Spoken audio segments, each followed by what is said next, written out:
I think Me, so. Rocco. Hi, Rocco. Hi. Hello, Rocco. Hi. Ya boy.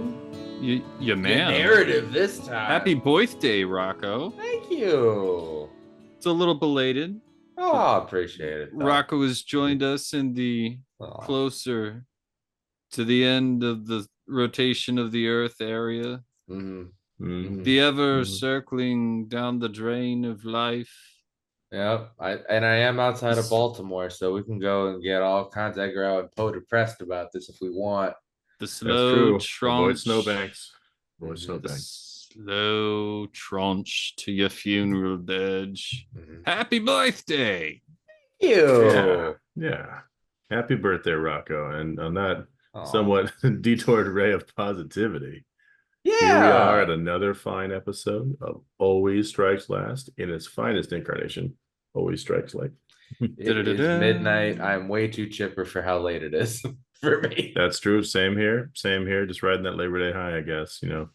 You must take advantage of it where you can. Otherwise, you cannot. Oh, yeah. Completely Words reasonable. of wisdom. That's On Always deep. Strikes Late.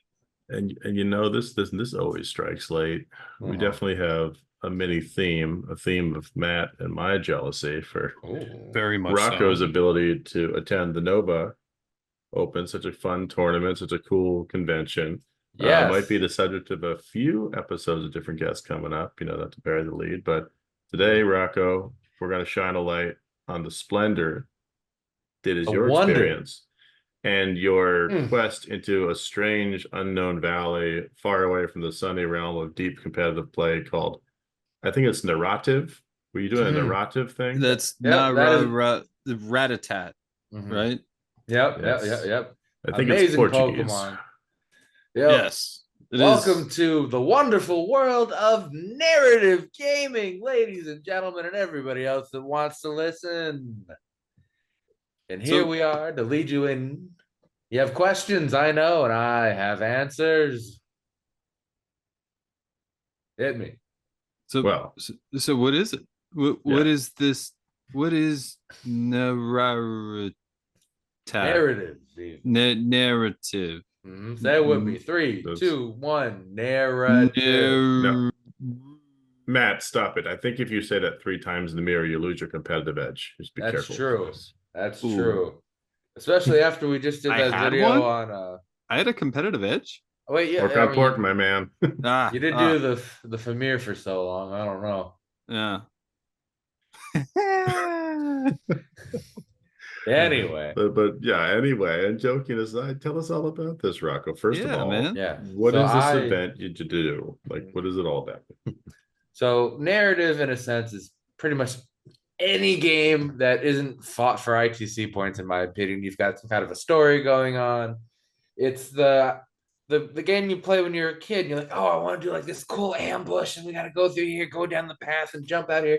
Who wants to do a siege battle? Who wants to defend a castle? Who wants to go out and be like, oh, these are my troops. This is my character. I put my name. This is my persona. I'm going to go out and be telling their story and how they rose to power. They rose to fame, and they did this for their people, and blah, blah, blah, blah. Narrative is all that wrapped into puns and jokes and fun themes for your army as well. There was a Nurgle army that was all corrupted pumpkins, bright orange as could be. All the great unclean ones converted to be large pumpkiny masses bounding around. I mean, that sounds amazing. My Zinch army, it was made off of a pun of Dave's Hot Chicken. With a friend of mine, friend of the podcast now, Dave, who just joined as a Patreon member. Oh, yes. Shout out there. Thank you, Dave. Shout out. Welcome again, Dave. He gifted me some zine stuff for being a good friend and being an awesome DM in our D&D games. And I'm like, well, I gotta name the list after him. And I'm like, oh, that's a fun pun. What if I go and paint them bright orange like they're covered at the hot chicken spice from Dave's Hot Chicken? And then we got a whole zine army of birds looking great. And it is what you make of it. It's not playing for imaginary internet cool points in the ITC. I know that might be some disheartening things to some people, but just because you're not playing for that you still run into lists that honestly are tournament lists because people just go and take whatever's good because they still don't want to lose. And you just have a good time. Because I mean, I hate to say it, but the build up to the build up to the hammer fall. Here is my thematic list of 50 hex rates. It's a cavalry chart. Don't you like the Rohirrim chart to the Rohirrim, John? I'm like, well, why don't you just go and do that in the Lord of the Rings game? Middle Earth better strategy. No, but they're ghosts too. It's great. Well, I mean, the narrative is like all the hex wraiths like to hang out together, you know? You don't want the hex wraiths to be lonely. Listen, I believe it was Jack Ballard who said, my narrative for my army is winning. Yeah. But if you want to go and be like, hey, I'm going to take a slightly more tame list with my fun units, you could find accidental combos and broken things without the idea of, cool, the internet says this is the hardest as nails list. So that's an interesting thing, because maybe I want to key into that a little bit, because if it is sort of a narrative mission set or kind of linked missions in an event or something cool like that, and there are all these, you know, not like play tested into the general's handbook kind of like cool extra features or things going on that maybe could be abusable. You know, is that what makes a narrative, or is it like the openness to maybe bring in like the stuff that wouldn't be that A tier unit or the net list and just be like, I just want to put my toys on the table and have some fun? Or is it like a bit of both? It sounds it's all of the above. It's all of the above, because some of the ways that GW has tried to go and promote narrative play has been through things such as Path to Glory. In the past, where you have your own little they've dropped narrative campaigns. There was one where you fought over a silver tower in the realm of metal a couple GHBs ago that I've played a few times as a map campaign. And what is that? Shimon? Yeah, Shimon. Shimon. But anyway. I'm so good at derailing. It's my my best quality, best and worst. This is the place for that. I mean, we don't have to stick to the straight and narrow entirely. Vignettes and dialogues and sojourns. I love. Hey, I sang along. But I don't know. Mildly getting back to the topic, the people over at the AoS Grand Narrative have since 2016, if I remember right, 2016, 2017. They made their own continent in Gur called Gork's Grin that we've been fighting over for years now. They're based out of a shop in Maryland, and every year they come back to Nova to go and spread it with the masses. And we had, I believe, 24 or 26 players this year go in, and each year they divide us into teams. So there's 2 teams, 1 for, whatever, 1 against. Last year was my first year. There was a horrific plague coming down, and you were either for the plague, causing an apocalypse and killing everybody. Ooh, the plague was brought all the way. Put me on that team. And then that was led by generally chaos and some destruction. And then there was on the other side the free city of Shoremere, which was order and then death, generally. Fighting it out. And again, I say generally because you can switch sides, you can play mercenaries, you can make deals throughout the campaigns and trade resources and things, because what they did with this map was, and by the way, it's 5 games. It is 2 days, so it is 2 on Thursday, 2 on Friday, then a big ass siege on Saturday, and I mean a big ass siege. And it's also scheduled so that you have a 5-hour block in each play period for the morning and afternoon game to get it done. So you can schedule other shit throughout the day and just have the chillest con experience. You can go off to painting classes. Again, just tell whoever you're playing so you can schedule your game right.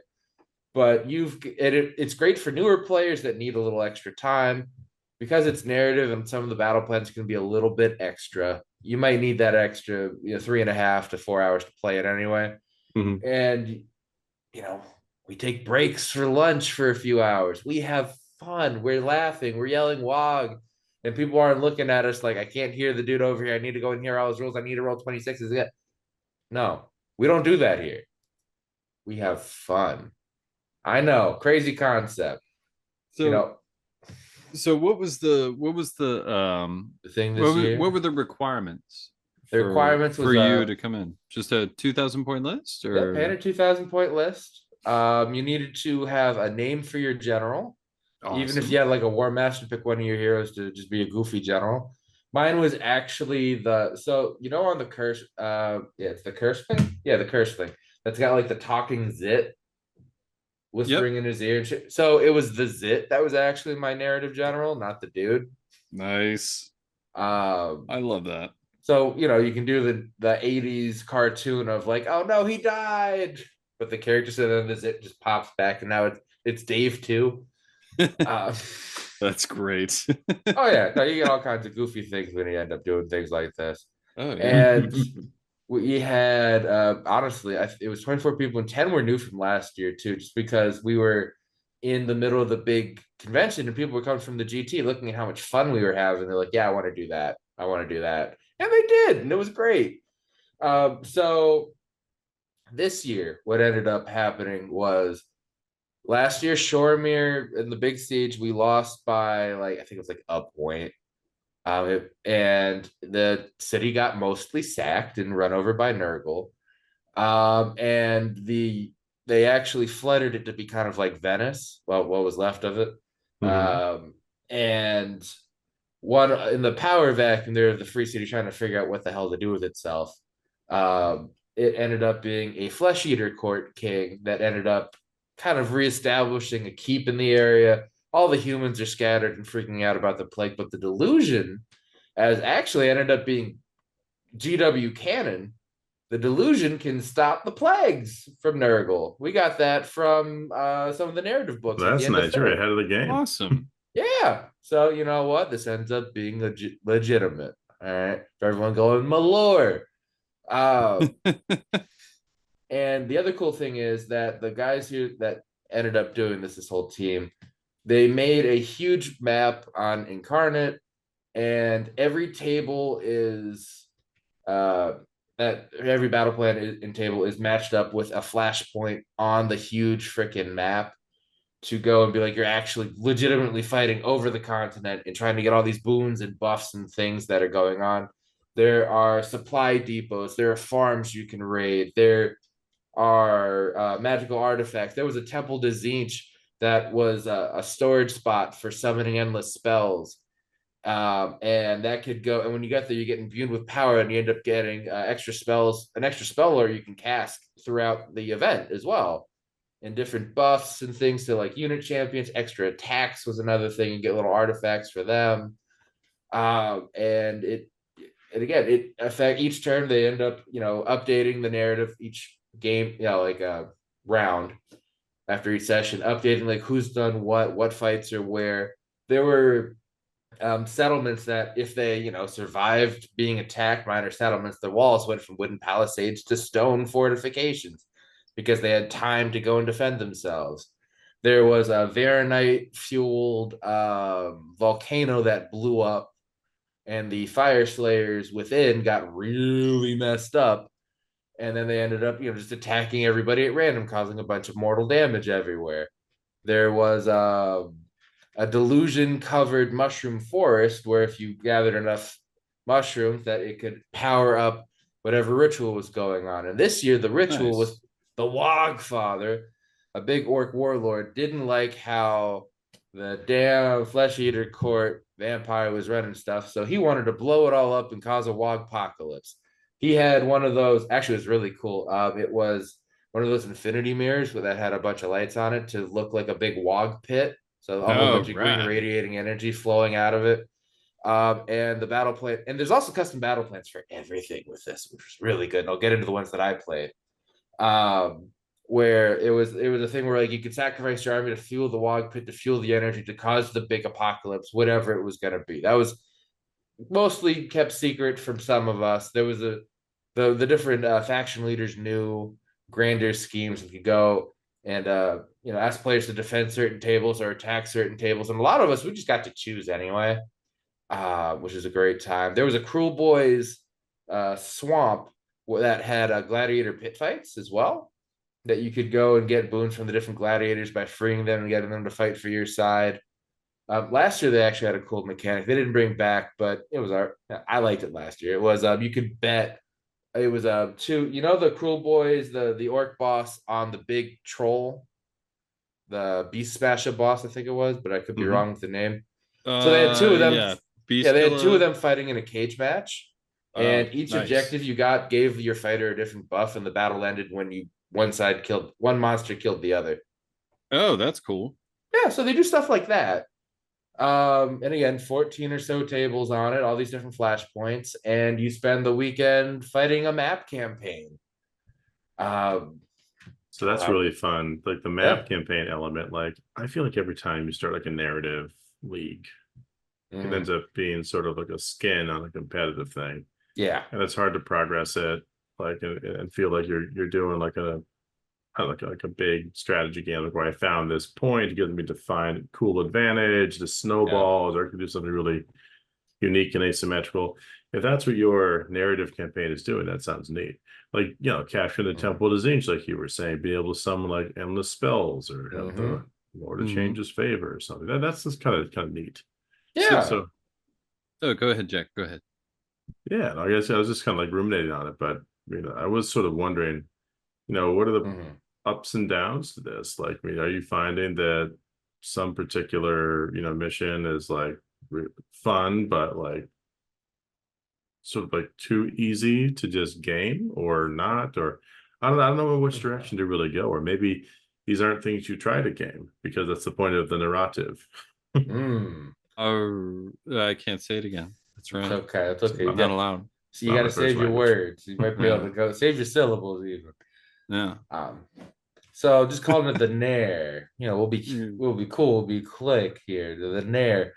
The Nair. It also removes your hair, but when you're not worried about the battle plans, life is really good. They also made a custom battle pack that had their own battle tactics. They had their own, like, you know, the General's Handbook has, you know, you've got your General's Bodyguard and all that crap. Everyone's only picking +1 to hit. It's the same thing. They got rid of that shit. We have all kinds of custom war scrolls, battle plans, because they also had to do everything for the walls, for all the different sieges. And they also each year have you make your own custom unit. So you have some kind of a remembrance of the event, you know, just to have something cool. Last year, actually up on my shelf, is a big old coral that was a terrain piece that had different buffs throughout the game, and you could power it up depending on how strong the plague was or not. And last year, my thing was I made Deepkin. I was the guy that went behind enemy lines wherever the plague tables were the most infected to clear them out. Even my first battle that year, I cleared out their beachhead where they launched their invasion from the realm of chaos and shut it off because I did so good. And you know, this year I wanted to bring something a little different, so I brought Zinj. Be all magic and a little evil, you know, just be a little kooky guy, wear a little bird mask and have a good time. That I have handy. You know, I got my Green Goblin mask talking to me, which I did just go on like this and go, you know, had fun.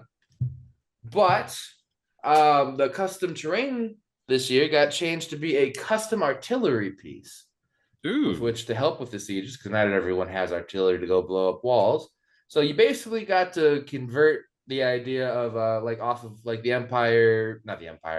Free Cities Iron Weld Great Cannon.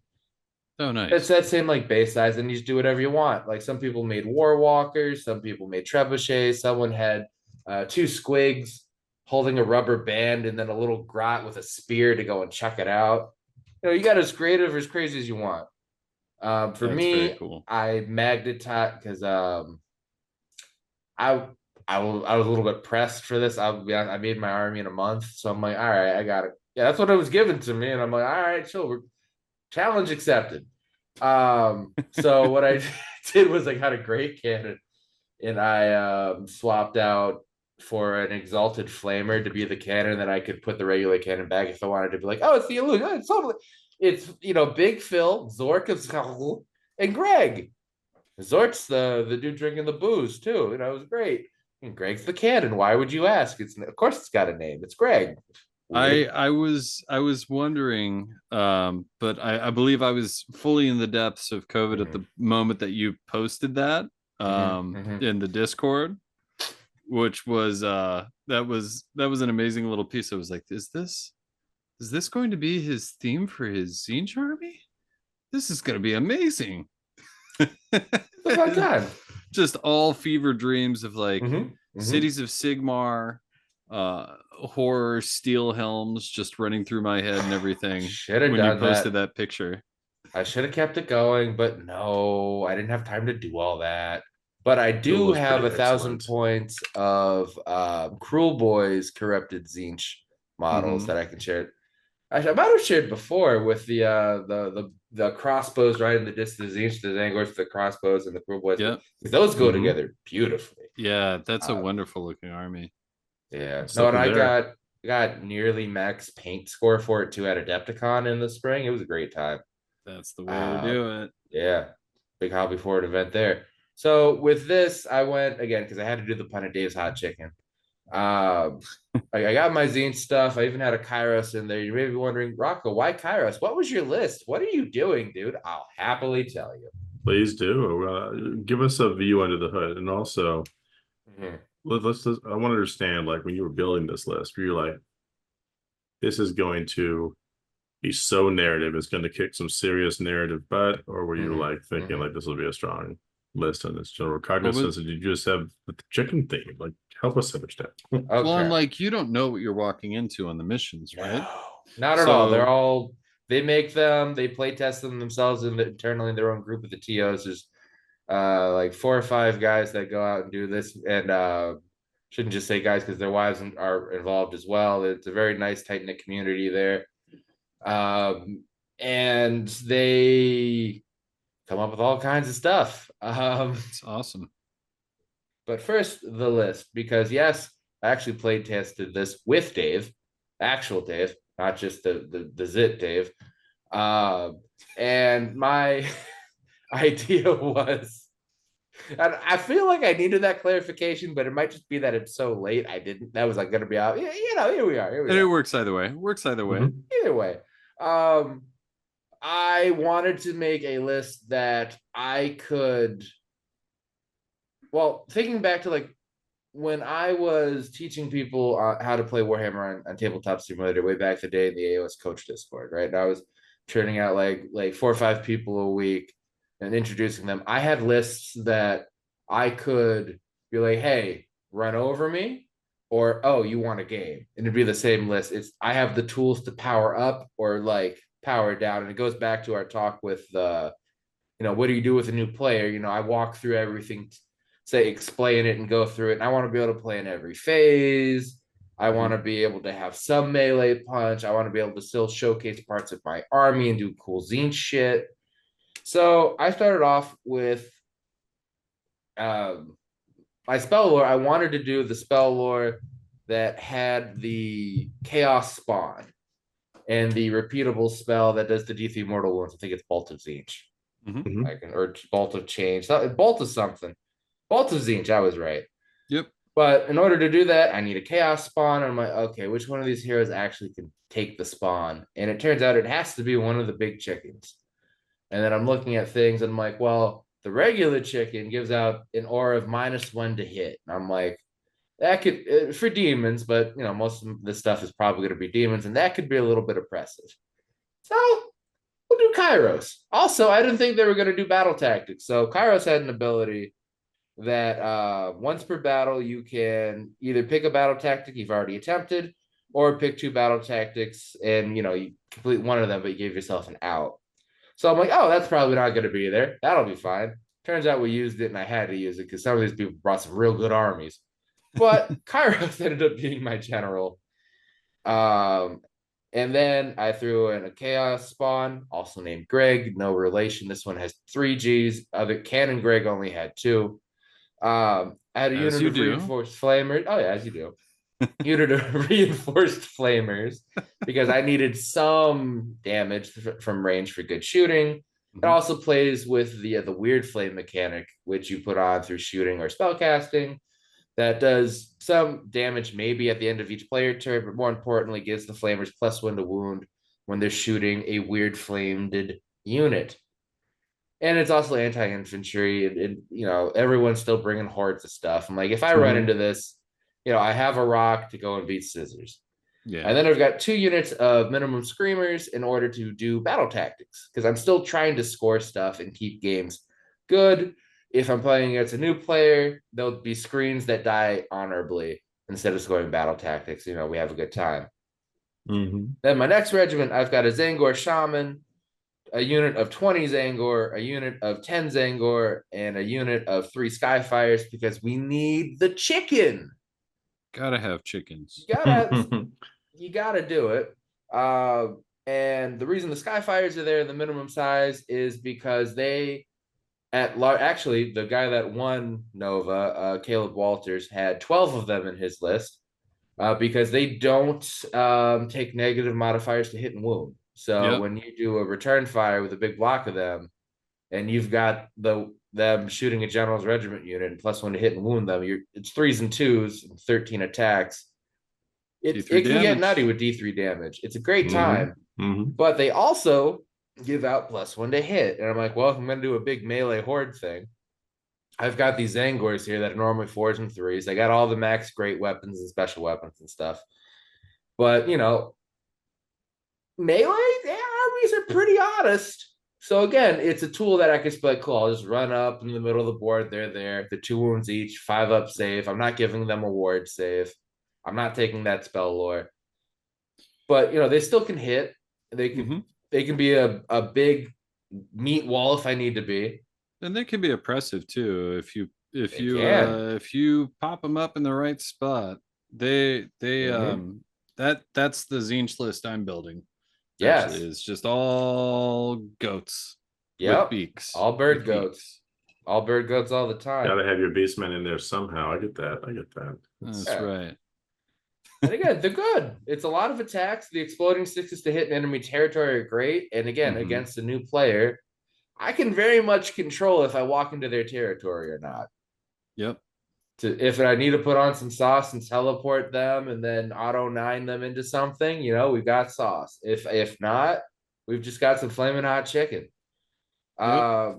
And then for my final regiment, I've got the Curseling with Zit Dave and a unit of 10 Acolytes, because they also have weird flame shooting. And for a 110 point unit, they do decent in melee and have their shooting, and they're okay. And then also, a lot of these things have optional.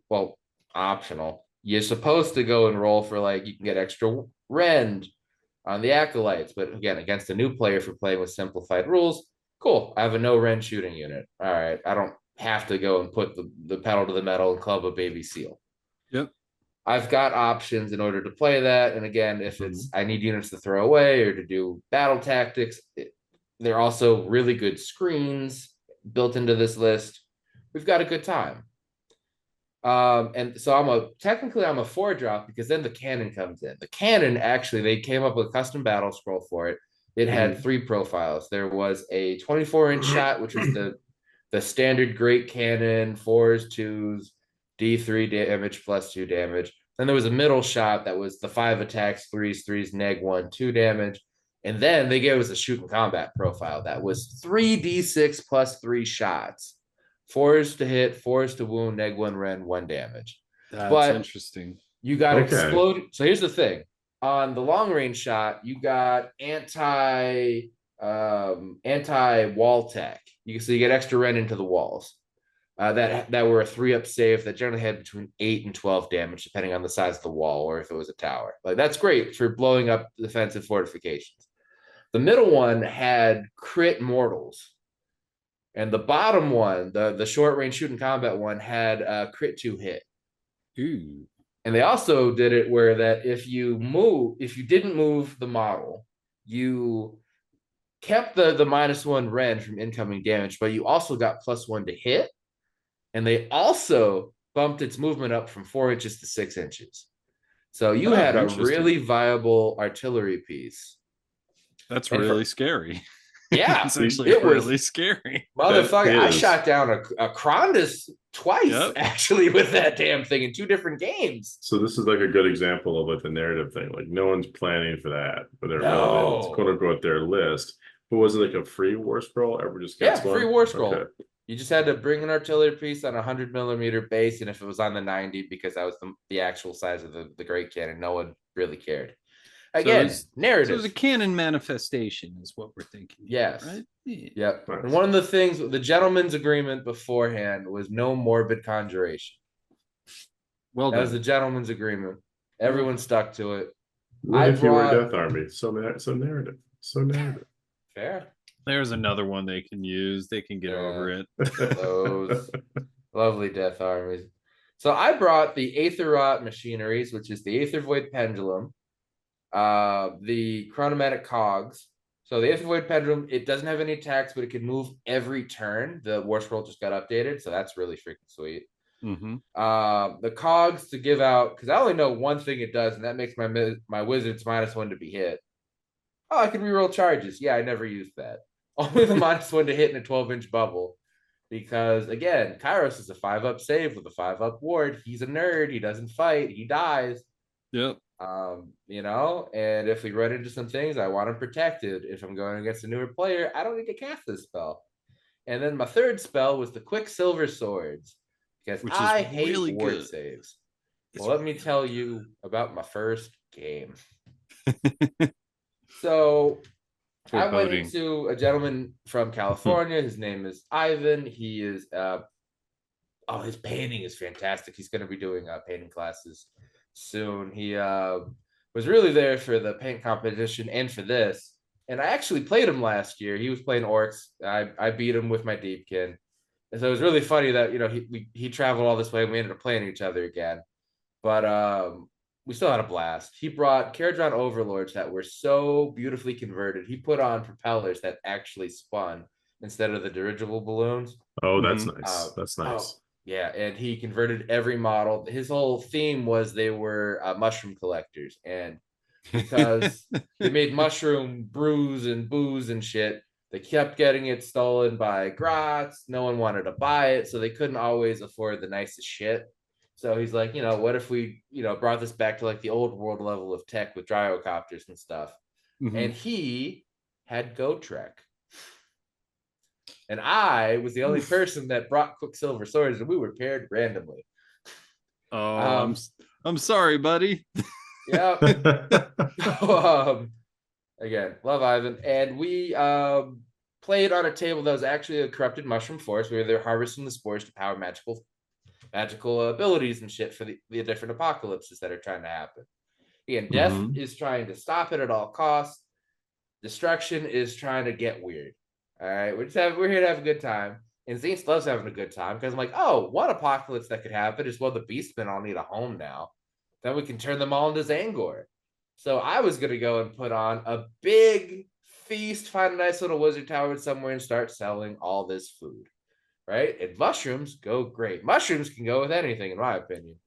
Indeed. And they also make people deliriously high, which is legal in DC. We voted on that. It was a great time. So magical mushroom harvesting went great. And the battle plan was, there were 5 objectives. It was hold 1, hold 3, hold more. And you got 2 extra points if you held an objective you didn't before. And it was, again, 5 objectives in like 1 in each corner and 1 dead in the middle. And the narrative thing was lunacy tokens. You picked one of your units that wasn't a general to be loony because they got high on shrooms. At the end of each turn, you had to pick one of your units within combat range of them. They also caught loony. And your opponent on their turn could pick one of your units, say they got way too high and too paranoid, and they took D3 mortal wounds. I love that. Smack each other. Yep. But the units that were not loony only ever counted as 1 model on an objective. The units that were loony. So you had to be crazy to be properly harvested in the forest. Correct. I like that. So then you have this play of, well, was Looney spreading fast enough? What units was I gonna make Looney that I could afford to lose to these mortal wounds coming through to go and capture the objectives? How are we doing this? And I will say too, in my playtest with Human Dave, from the great state of Michigan as well, by the way. He is Michigander. I was actually originally doing the Geminids, the Palisade, and I don't even remember what the third spell was. I painted the Palisade like French fries, but nice. It just didn't do it. Oh, it's great. It just didn't do enough for me with all my extra spells I could be casting. So I switched to the thing with some more damage. That wasn't the high damage thing, and so we get into here, and again, I've got the Quicksilver swords. They actually do end up killing Gotrek. It was love the funniest thing. Love to see it. Oh, you my love God. to see it. But the retribution is worth it on that model. Dwarf has done so much to me over the years. So much pain. But what ends up happening is we have a very even trade going back and forth of he shoots a shit ton of my stuff off. I magic a bunch of stuff off back. The redeploy on the boat, lifting multiple units of Arcanauts and Thunderers out of easy charge ranges for me, making me burn Destiny Dice to make extra long charges, making that to go make sure certain spells are off. Him shooting spells dead in order to then me having to go and get them back to make long charges. It was a very big back and forth game until I think Gotrek, he never even saw combat. I shot him with some endless spells and some. I did 5 mortal wounds with him with the scythe, with the pendulum. I shot him with some bolts of Tzeentch, and then I finished him with the swords. I wanna pause real quick and just take that in and just imagine seeing that in 3rd edition and if you heard somebody say they did that and that took Gotrek off the board in 3rd edition, my first reaction would be that person must have rolled so poorly. The worst it lowers the mortal wounds to 1, doesn't it? Not anymore, motherfuckers. Oh, the sweet justice that Gotrek is on the struggle bus from here on out. I love it. And again, he's from an earlier age of this edition of the game. a little bit. But the point being, it ended up being a very close game.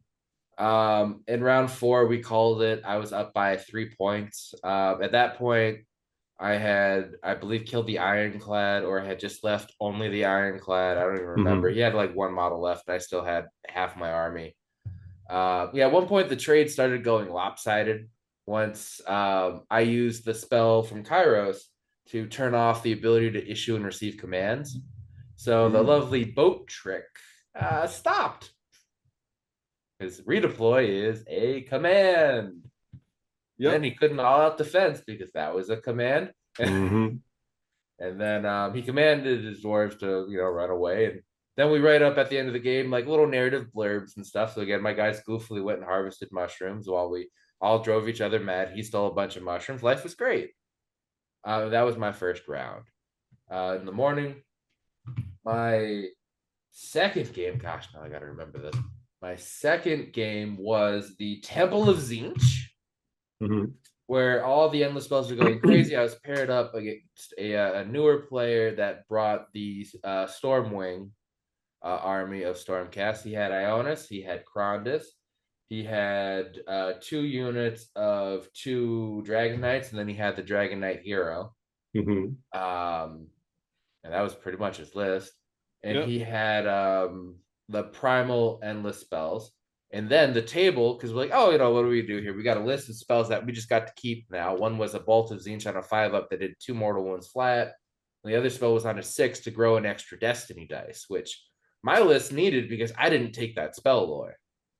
So I'm like, this is great. And then I turned over, I'm blind in my left eye. So I turned to the side, I'm like, wait, there's like 6 endless spells there. There's the Purple Sun. There's Gravetide. There's Morbid Conjuration. Hey, guys, what's going on with that? So the battle plan was there were 2 dioceses in the middle on the middle of the board, equidistant to each other, right? Line long way down the middle. And if you controlled both objectives, you didn't score any points. If you controlled one objective, you scored 1 point. Okay. For each endless spell you killed, you got another point. And the objectives were not sticky in order to go and help this mechanic further. So at the beginning of each battle round, and the underdog got to pick first. If there wasn't, you rolled off. You each picked an endless spell. It would be summoned onto one of the platforms, your choice, and it could immediately move. So old school endless spells, like running around whoever wants, not like demure endless spells set up and hope for 9 is charged. Okay. Yep. And interesting. It also ended up being that if you chose a different endless spell than you did last time, you'd get more bonus points. Cool. So it rewarded variation and a little bit more foresight in your moves instead of just kill, kill, kill. It's almost like they've structured this to make it so winning is 2 armies, each on one objective, like their magical dais in some kind of duel, getting the favor of Tzeentch, doing like a spells flinging wizards duel and trying to maximize the points. Oh, that's fun. And that very cool. And then we also had our own endless spells thrown out there too. So I thought I was going to be screwed because I need my endless spells to win my game. That's my game plan. That's the whole bit. But I had to put a lot of pressure on my opponent just straight up to be able to make sure they had other shit to attack while I would shoot dead the different endless spells. And the first thing I picked actually was the Gravetithe because of how I set up. If they picked that first, it could have moved, and it would have been immediately into my Zangor to do all those mortal wounds for the horde clearing effect. Yep, and double damage because it probably charged. Real rough. So I chose that first. That was my first. My opponent chose I believe the Purple Sun first. There was also Burning Head. There was Maleficent Maelstrom. They had 6 really good spells there. The Jaws were there. Actually, I used Jaws in a very fun way. And we ended up, again, it was a huge wizard's duel, and every hero that wasn't already a wizard got the wizard keyword as well to make sure that every army could play this and be okay, even Khorne. That's rad. Yeah, that's super rad. That's real fun. So the big thing for this was like big flashpoint moments. I used Jaws to finish off the last wound on Krondus when it charged in. I rolled the 10 or 12 dice, whatever it is, and I got 1/6. And like, Tzeentch favors me. Ignore that the rest of them failed horribly. It's that one. That's all that matters. That one's from Tzeentch. Hey, it's bias. It's bias, right? It's just bias. It's okay. There's clearly favoritism with the Tzeentch army win the Tzeentch temple. Yeah, favoritism for that one dice. But my opponent actually brought his daughter as well, and so they played as a team. So he got to go and like teach his daughter. She was rolling the dice. She was calling out the different things. Oh, that's fun. It was. And again, this is a family-friendly event. A lot of people had their kids there. And the kids were either playing or hanging out together, and it was a good time. And the thing was, on the last turn before it mattered, she went off, and I'm like, okay, yeah, we're gonna finish this before she comes back. So I'm gonna kill you now. Was the joke. And I did. It was great. I left him with 1 dragon. We called it round 4 because the different Stormcast dragons lost their spell ignores and don't have ward saves. Oh, and Ionis was there too, if I didn't say. It was Krondus, Ionis, and all the dragons. I figured they normally come in pairs now for some reason, you know? Yeah. Just Ionis and yeah. And at one point we had 6 endless spells on the table running each other over. And that ended up being the record as well. There was 1 of his, 3 of mine, and then 2 that got summoned. And I made damn sure I kept killing every endless spell he could send at me because that Purple Sun was stupid in all the right ways. It was actually my second spell pick too, and then that stayed alive for a while. Yeah, that thing is deceptively hard to kill. Yeah, and they also used the old War Scroll on purpose. So yeah, it was great. Big meanies. Oh yeah. was a good time. And that one was actually that battle plan was made up by the teenage daughter of one of the tournament organizers that played too. And you know that it was an awesome battle plan they came up with. Nice.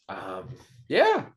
And then so I'm 2-0 day one, feeling great. Also, no one asked me what my pregame snack was, so I'm insulted by all of you. Ritual is what it is, ritual. But I mean, we got right into it. You know, that's true. So. We're too excited to figure out what was going on here. What narrative is. Yeah, I did not think you were going to have nerves. You didn't need the ritual the way. No, I had a protein bar and an electrolyte water packet. That's all I did. I ran out of coffee. I was really upset, but I didn't need it apparently. What music did you listen to pump yourself up? I listened to or was it motivational YouTube videos?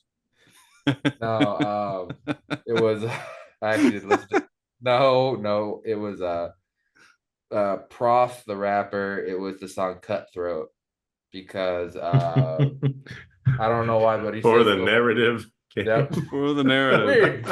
I know. I know Rocco Ya narrative. The depths of irony here. Because I'm like, yeah, I'm not gonna be one today, and then I ended up being one. But hey, you're playing Tzeentch, you know. They're schemy. They cut throats. They don't charge in and crush and punch, you know. Again, I thought the irony was good. I hope the rest of you think it's great. It's fantastic. It's fantastic. Because there's a line in there. He makes a joke saying, "Buddy, you don't want to fight me. I know what you smell like when you are awake." Because it you know, the implication that he's like snuck into someone's house, he's gonna beat the shit out of them. So I'm like, oh, you know, this is crazy. This would be great. It sounds like more of a Skaven song, to be honest. Yeah. We can get to that later too, maybe. But in round 3, the next day, I got my power bar. I go to, and we also started at 10 in the morning.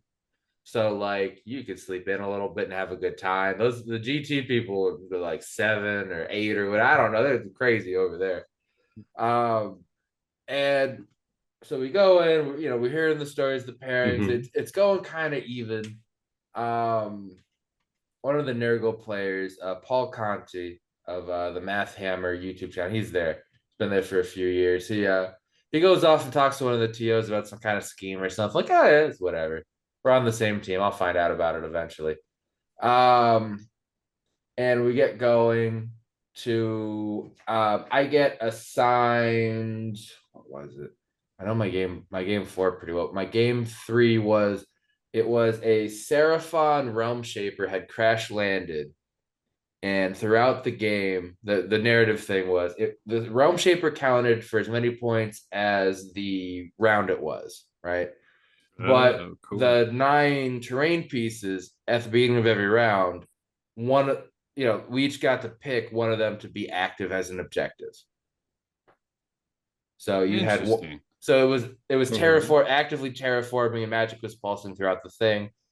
My job as the destruction team was eventually to capture it, to kill it all, and siphon the power into Tzeentch to go and get more shit. Because again, we had a bunch of dragon meat, we had a bunch of mushrooms, I got a bunch of endless spells, but you know, we need some vegetation here. For the just as planned part, right? Fuel to that is coming together. This is coming together. Yep. And I played another Stormcast player, who had it was Krondys. Surprise, surprise. Again, every competitive list of Stormcast got Krondys anyway. So. It had Yndrasta, the big monster killer chick.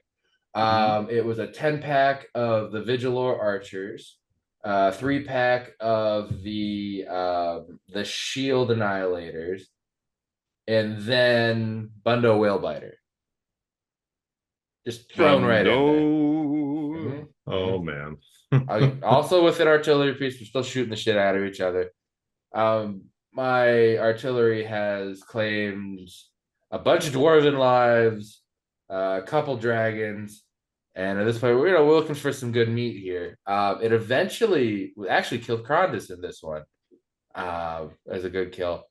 But the other hitch in this battle plan. So we had on the map, it was like a weird narrow U deployment for territories, and then a big neutral zone in the middle. So battle tactics for like take their land was one of the ones that was in there. There's also like a take the flanks thing that was a little modified. There were battle tactics like kill someone in the general's regiment. There were some things from some earlier generals handbooks that they brought back in. Yeah, another fun one of blow up a faction terrain piece with a cannon. That was nice. Ooh, what'd they call it? Did they give it a name? They did. They gave it a name. Do you remember what it's called? Not at all. Actually, hold on. Within reach. I feel like the special name for that one would be will be enjoyable for some reason. We also, the other cool thing about narrative events where the TOs talk to you, they give you erratas throughout the day about like, oh, battle plans didn't work. Let's fix it to make it more fun and do shit. And they they just focus on being almost a game master, making sure that this thing lands. That's 100%. They also gave us in our welcome packet, for the people that can see it and the people that are listening in podcast form, a rules reference booklet that has all the different abilities and command abilities and stuff and all the different phases, how the battle rounds work, how the deploy unit thing works, where it's not away from enemy territory, all the fun shit you'd ever need, all the attacking abilities, defensive abilities, combat abilities right here. We had the war scroll for the cannon. We had a scoring sheet, several scoring sheets. And then we had the battle tactics here that also come with the battle pack rules and rules for the big siege at the end of the game. So kind of everything. And there was one more mechanic too.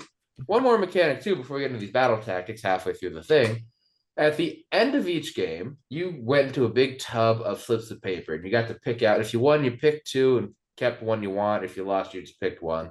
And they were once per game boons you could use in any of the games. Ooh, little triumphs, huh? Yeah, little triumphs. One was ignore up to 2 rend.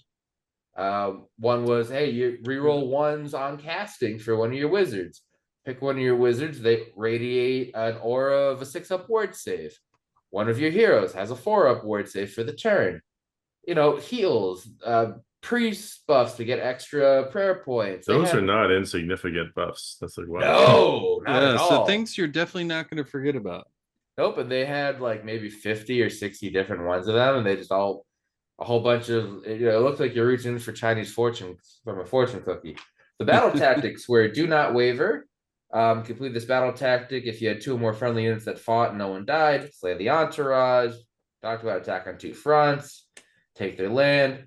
Seize their spoils, where you take an objective that was contested at the start turn by an enemy unit that is part of the general's retinue. Strike the flanks, the modified one, which is have at least one unit that is closer to each short battlefield edge than another enemy unit. So that's a fun one, because if they just deployed really narrowly in the middle of the table, you could just spread out a little bit. You don't actually have to be within 6 inches of the table edge. Nice. Then we get to shake their foundations. Pick one enemy faction terrain feature or manifestation. You complete this battle tactic if you destroy that faction terrain feature or manifestation using attacks made with your custom artillery piece. And then we have like 5 or 6 more, but it's a good list. Yeah. Sans the custom artillery piece, Games Workshop. Take note. Oh, that's fun. No, that's fun. It just sounds like there's a lot to keep people engaged. Different kind of event for sure, but it's something where you can be there and just like wrapped up in that, and you don't have to worry about like, did you win, did you lose? Because you're actually there for part of that unfolding story. Else. And I can see that being such a good environment to introduce people to the game, and like just what makes it fun. It's like the best part for that. Folks. Yeah. Oh yeah, dude. And my game 4 was against a newer player too that I ended up doing a teaching game with. But we'll stick with game 3 here. Teaching game, man. I got you. I'm looking at you, Rocco. Your narrative cutthroat. You're also like, hey, like he was 4-1. Wait a minute, where's this loss coming in? Is it now or the next one? So here's the thing with this battle plan. Going back with the realm shaper, the random objectives, all that. And again, it was like a 1-2 more scoring. You got a point for each active objective. You get 4 for your battle tactic. You get the 4 for the battle tactic was standard through everything. But there were some battle plans you could score like 15 or 20 points, depending on all the extra shit you did. And this one, there were 9 active objectives, and the center being up to 5 points. This was a big scoring game.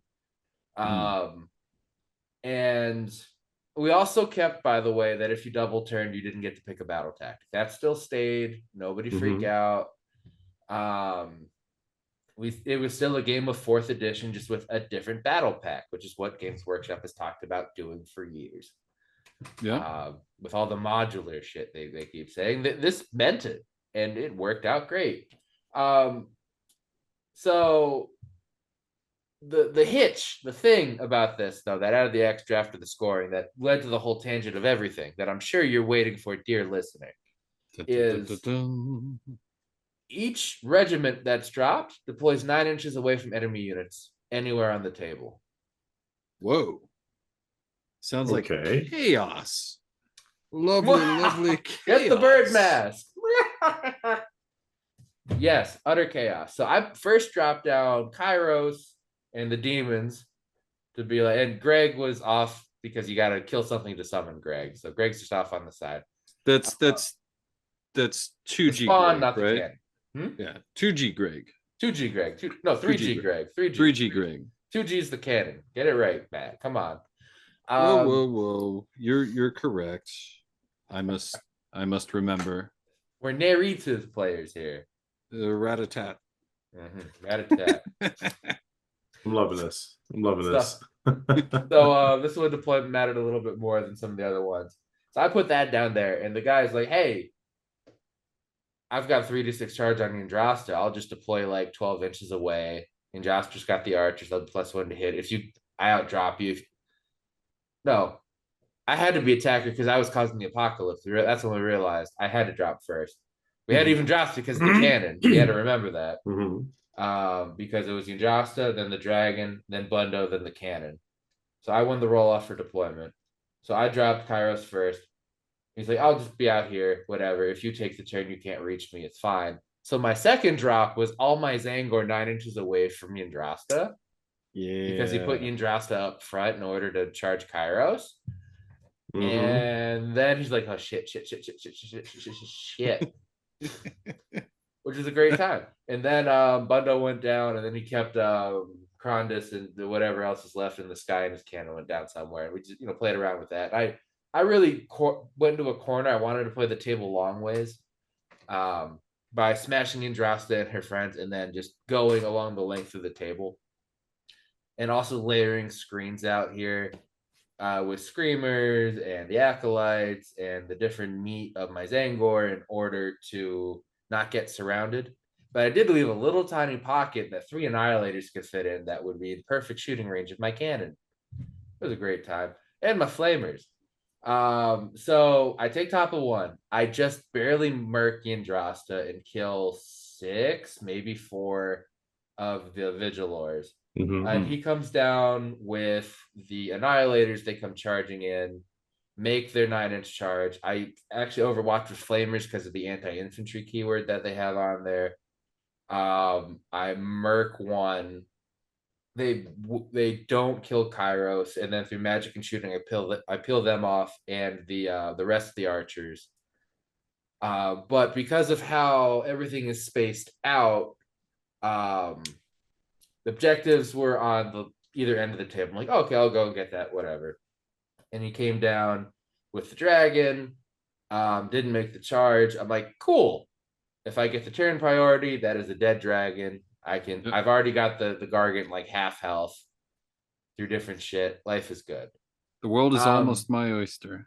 I rolled a 1. He rolled a 2.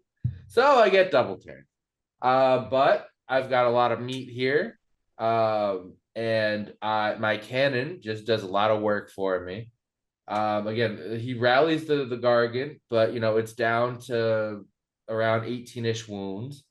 And the Gargant just commences in beating the shit out of my stuff. And I'm like, cool, you know what? I go and I fight. I leave Krondus on like 4 wounds. I'm like, cool, if I get the turn, it's game over. We're done. I control enough objectives. I scored my battle tactic easy. I actually, because the first turn I did was take their land. And I got a really nice 9-inch charge with my 10 unit of Zangors with Destiny dice to wrap around and have enough movement to take the terrain piece, kill a few of the Vigilors, while we murked Yndrasta with 20 Zangor that I gave them extra rend on their attacks and pluses to hit and shit. That just barely died. It was close. I believe I actually killed her with the burning keyword. Oh, really? Yeah, no.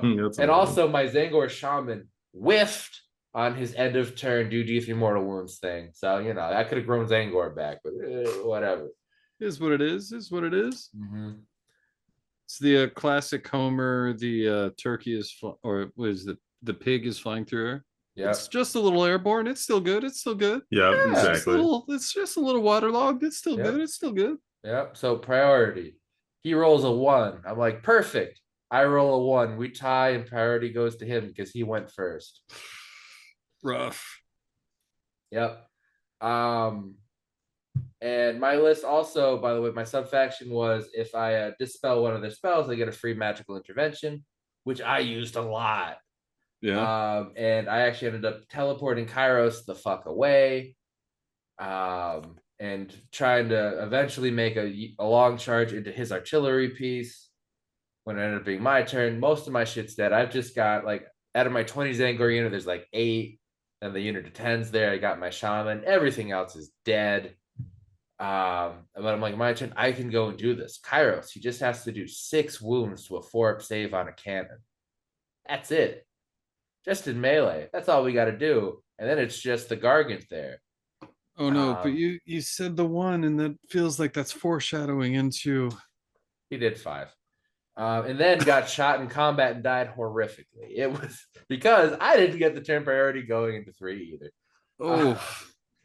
And it got to the point where we're getting through 4. The score is tied. Somehow I have pulled this out of my ass with teleporting, control scoring, the few Zangor I got left.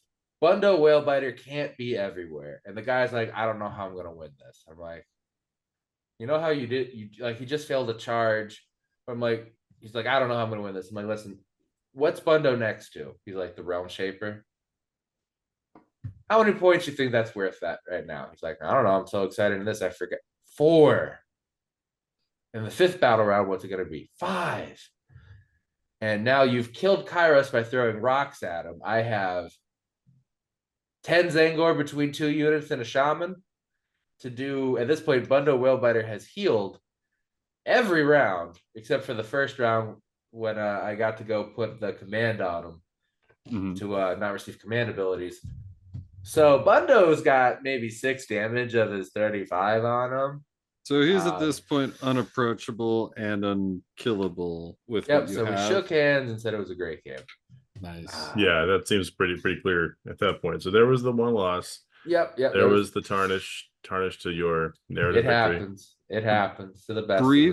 Brief aside, every time I hear Bundo Whalebiter, I can only think of Leonard Nimoy's Lord of the Ring album that he put out that has dwindled into obscurity, where he sings Bilbo, but I think Bundo.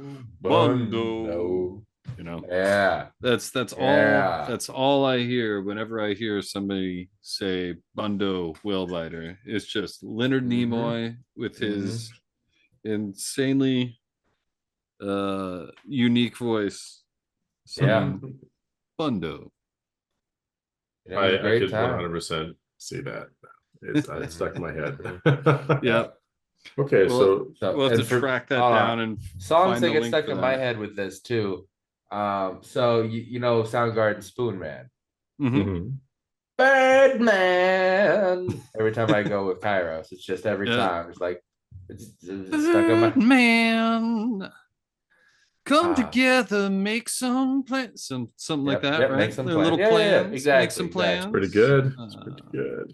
Yeah. I'm picking up what you're putting down. Oh, hell yeah. So we get into round 4, and I'm all right. By the way, they don't give you anything if you go 5-0. It's just neat. Because it's all on how your team does.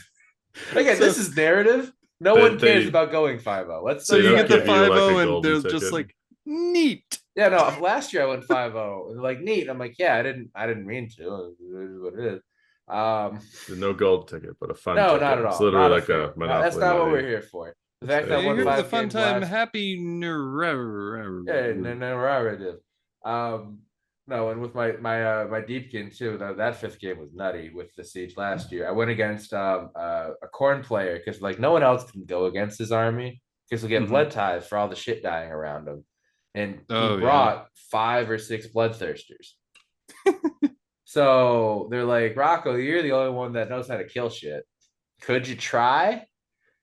And so the worry was, again, I was going to get run over and the dude was going to run long ways down the table and murder everything.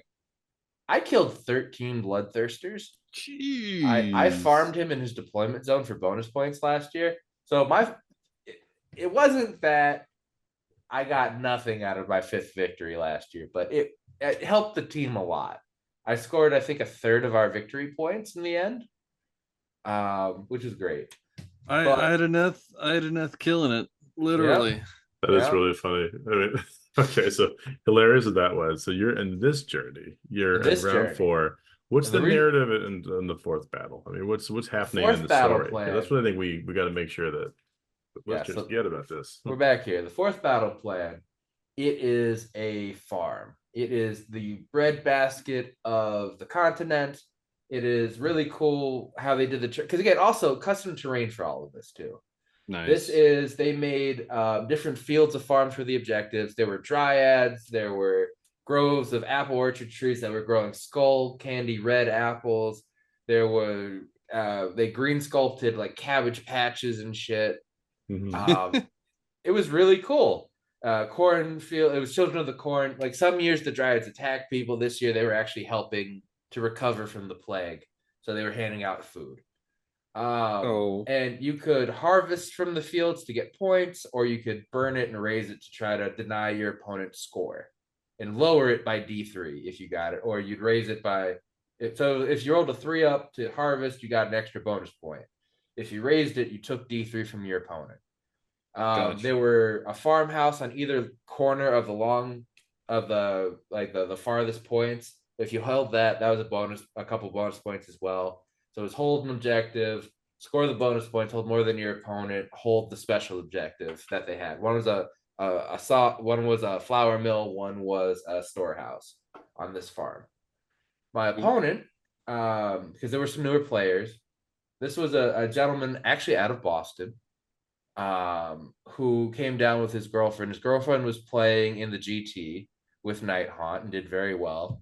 I never got her name, so I don't know, if it was. I don't think it was Madigan, but okay, no, she did very well with her Night Haunt. But I recall seeing that was just a great job. I don't know if that was her, but it was a similar thing. I should ask her. I'm in a few Discords with her, but anyway.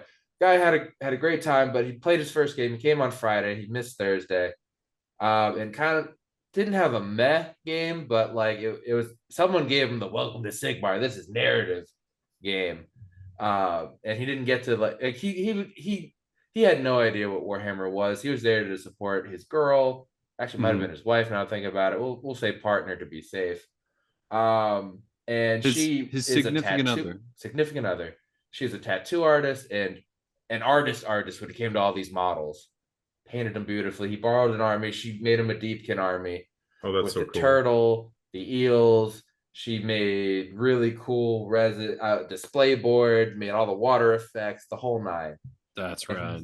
He's like, I have no idea how to really play this. And I'm like, kind of an amazing level that I will never get to in my hobby. And so I'm just jealous. Completely and utterly. Max hobby points scored to her.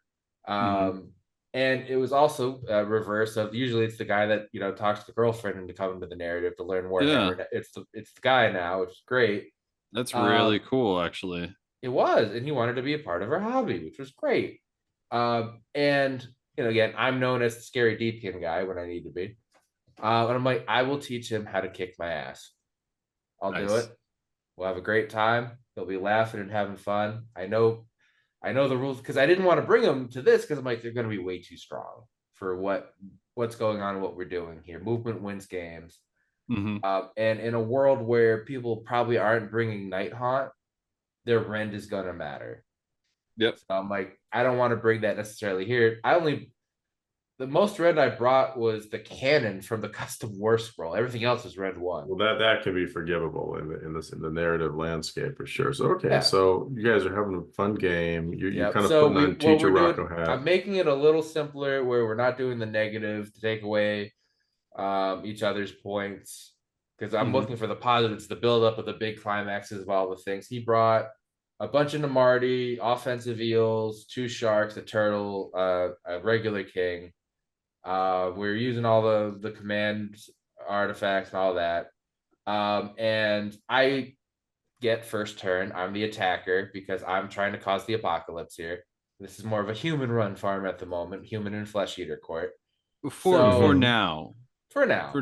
So I move up to the middle of the board, score my battle. I had my screamers go out to the flanks. I score my however many points. I roll shittily on my 3-ups to score bonus points. But I hold more. I think I scored like 8 or 10 points by the end of it between my battle tech and all the other stuff. I'm like, all right, cool. I moved up to the middle of the board. We'll work through this. You run up and charge me, and we have a good time. Send in wave after wave. He worked on shooting like monsters to my anti-monster. His sharks came in and tore up a bunch of my shit. I got the turn priority, and he's like, dude, you got to take it. I'm like, all right. And I go, I didn't finish off the shark. I got into it with the turtle. It took the turtle, the shark, and the king to kill my 20 block of 40 wounds of Zangor, but they did it. And I'm losing bodies left and right. It's even score. And then he starts getting ahead, and I'm like, all right, cool. Then we're playing. I'm getting spells off. He's killing the spells. He's fighting back. The turtle goes and seizes Kairos. It's round 3. It's high tide, baby.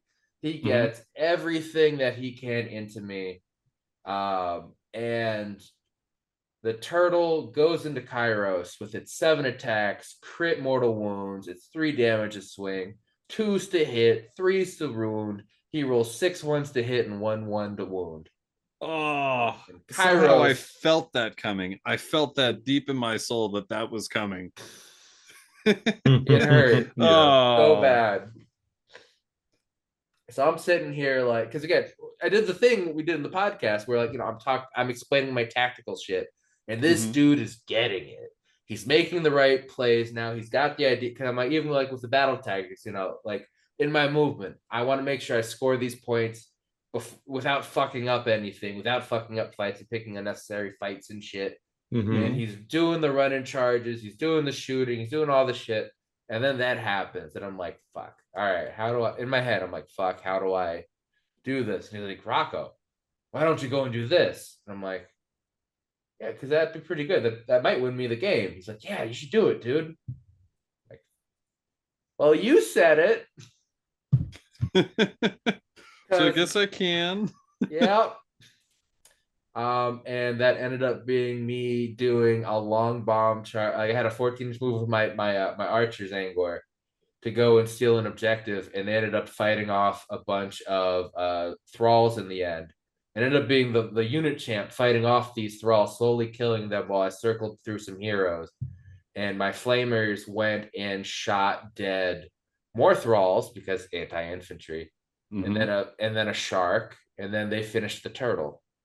And I ended up winning by 2 points. Oh, nice. So even then, like, still a really close game. Yeah. That's almost. Awesome. I mean, some of the games we called in the end of the 4th round, but again, scores generally were close, even against KO. It was an even game until I tabled them by round 4, but that was more hard fought, and most of my shit was dead. And it was really easy cleanup for me because I've got the mini mag tray stuff, so I just put my shit back on the magnetic sheets that just go back into the case, as my movement trays as well from table to table. So when I've got like 3 models left, it was great. And ended up taking the farm, getting more produce and sushi for the big feast to get all the beastmen here to make them Zangors. A little sushi, right, and so some things are coming together. elf a little flesh. surf, a little turf. Little spin the elf flesh as well. So then what does that bring like the final game's narrative to? It's really be the big moment, right? So you have like, you know, all the ingredients. Is this like the kitchen where you guys put it all together? Or so what did the ogres show up and just steal everything and ruin your party? That would have been funny. I don't think we had an ogre player. We had a bunch of Gargan players though, and a lot of work players. Yeah. But yeah, there was also a Skaven Undercity too that was made last year through someone fighting an Ossiarch settlement and taking it over, then converting it to all Skaven shit. And they made like a clan scryer laboratory as a table with that's so rad. Yeah, with like little beakers and shit as like our size beakers, but for them life size beakers as like terrain and shit, and then just fluids and shit flowing through them. They did a great job. That's awesome. And so my thing was, it was enough shit thrown into this log pit to cause whatever apocalypse was going to happen, right? And also Paul's Nurgle stuff was like, hey man, all the chaos players are getting together. You want in? I'm like, oh, I'll roll a dice and see. And I rolled, I might call it odds or evens. He's like, odds. I rolled odds. I'm like, all right, I'm joining you. Sure, let's go screw the Wogfather over, I guess. I don't know what's going to happen. And in this 4th battle plan, right? Because one of the things, too, that you could do is the Ghoul King, the head Ghoul King, actually sent reinforcements to the Deepkin player because of how his 3rd round went. And he got a Ghoul King model. It was one of the special edition ones where he's sitting in the throne with the crown and the greatsword. Yeah, he's getting like out of the chair. And he had custom spells, and he fought in this battle. So he was up on me 200 points as well. And different people could send units to where different tables were more of a necessity and shit. And at this point, when I was asked, I found out that Paul and his Nurgle led a coup against the Orc on the big wog hole table. He was trying to touch his wog hole very inappropriately. And throw all the disease in there. He needed a doctor after. Yeah, for sure. But a lot of craziness happened, and then people who were in on Paul's coup were sending him units, and people who were siding with the king sent units. And I got asked by Tio, hey man, did you want to send something? I'm like, all right. Leave it up to the dice roll, like odds or evens, and it rolled, and I didn't send anything to anybody. And also most of my shit was dead. So what ended up happening earlier in the event, Paul fought an Ossiarch Bone Reaper's Legion, and only one dude survived that didn't get infected with disease the whole game. So the narrative ended up being from that this model was immune to bone rot, the thing that he was trying to infect all the death factions with.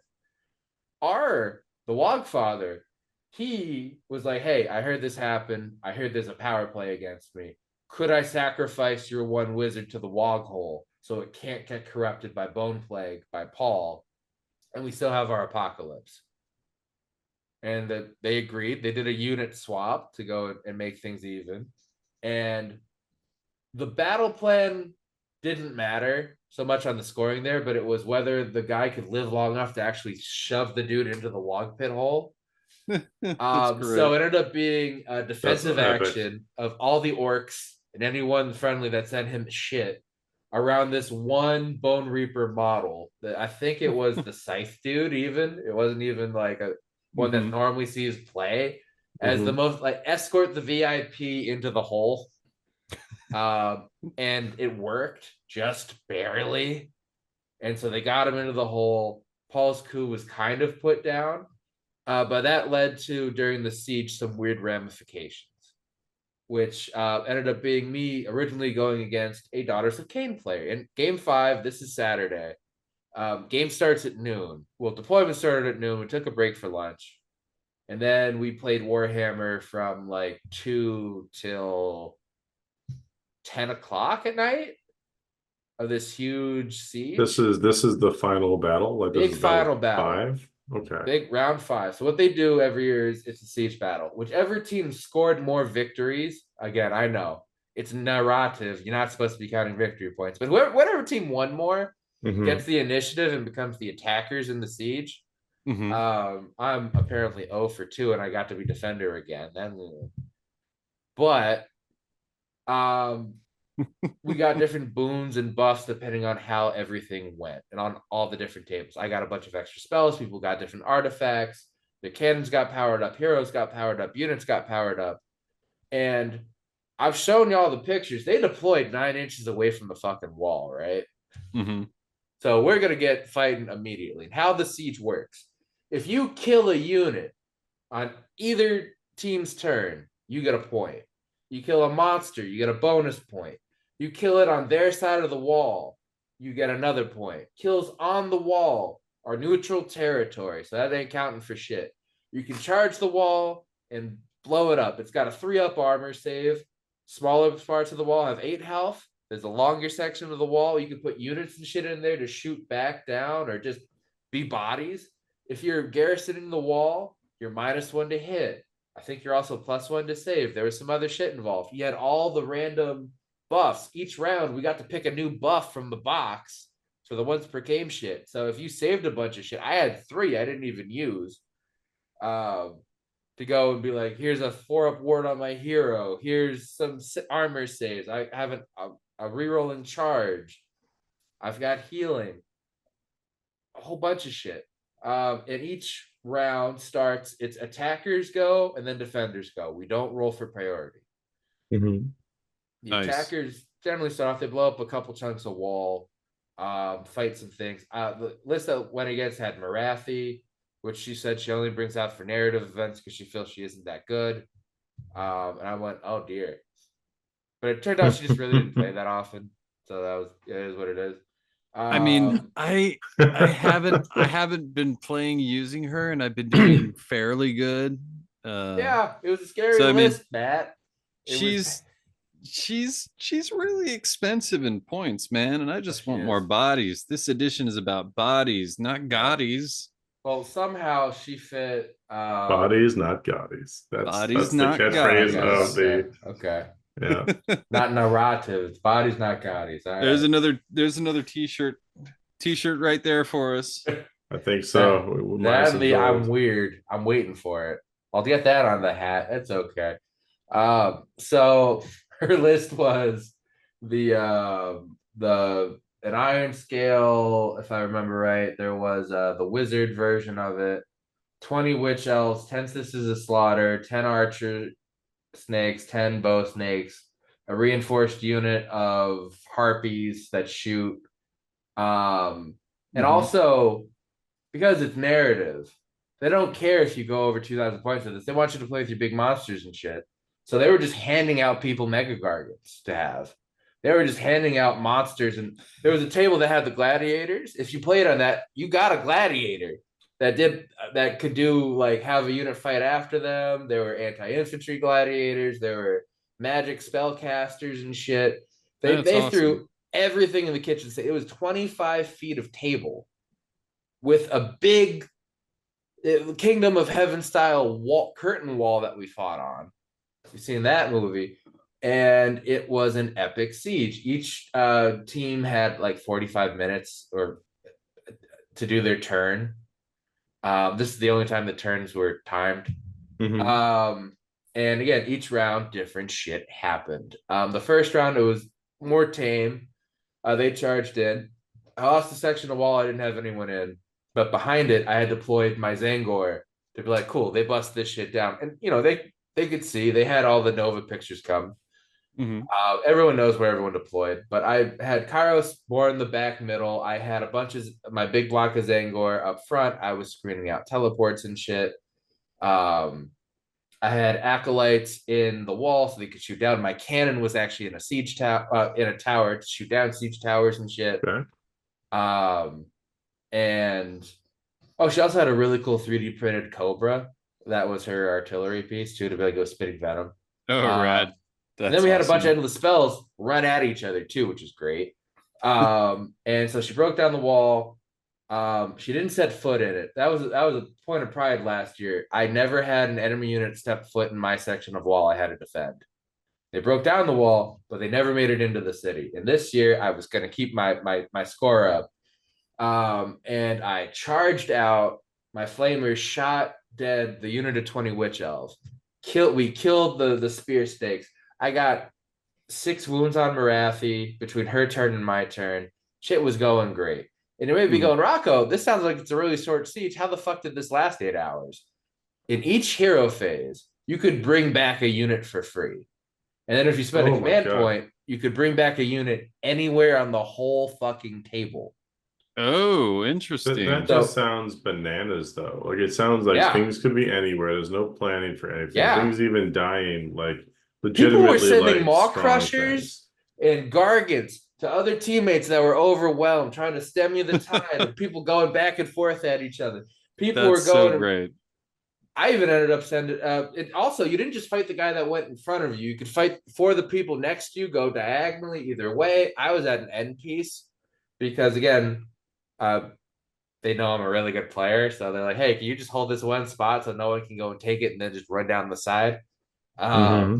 Which is great for me because it was really comfy seats over that end. I will happily be defending section number 1 or attacking section number 1 anytime they need me to.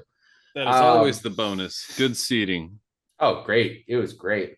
And we ended up also that day, I found a really nice sports bar. I've driven past for 10 years, and they end up actually being the home bar for the Premier League team that I like in DC. They have a club, fan club. So I got fish and chips with a buddy and beer, and we watched a soccer game and then came back to play the rest of this. It was great.